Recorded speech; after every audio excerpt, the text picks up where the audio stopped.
What's your story idea? Enter now at bbc.co.uk/young reporter competition.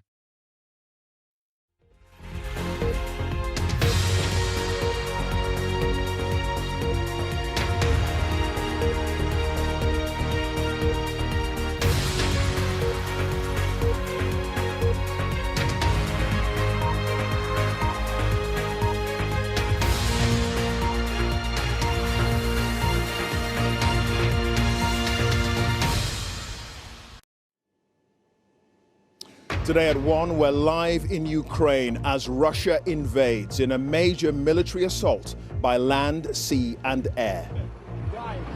It began before dawn with assaults on multiple targets in the north, south and east. There were explosions reported near major cities, including here in the capital Kyiv.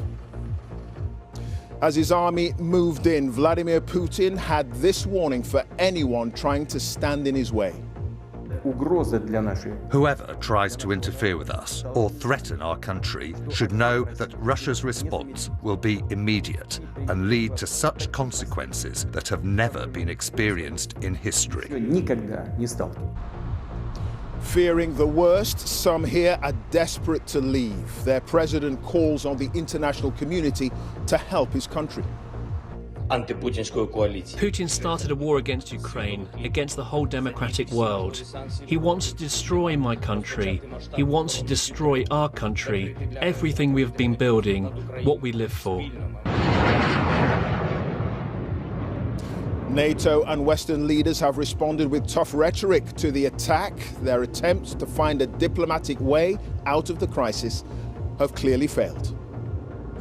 Sadly, what we have warned against for months has come to pass.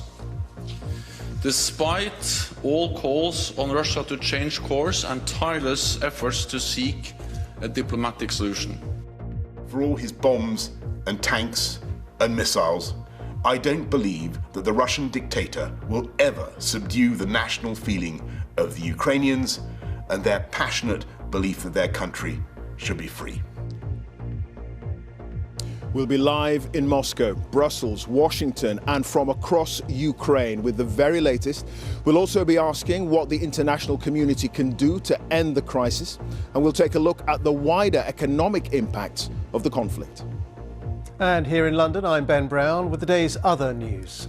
All remaining legal COVID restrictions have been lifted in England almost 2 years after the first rules were introduced. And the Queen postpones her engagements for the second time this week after testing positive for COVID. And on the BBC News Channel, stay with us for continuing coverage of Russia's invasion of Ukraine, with analysis and reports from around the world.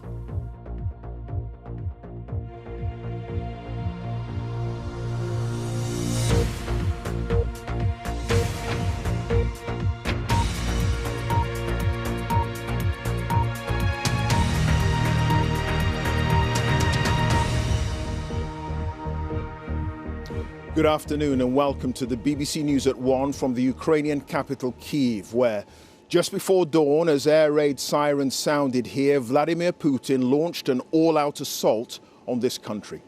The NATO Secretary General Jens Stoltenberg said it was a brutal act of war of the type we thought was part of history in Europe. The Ukrainian government called it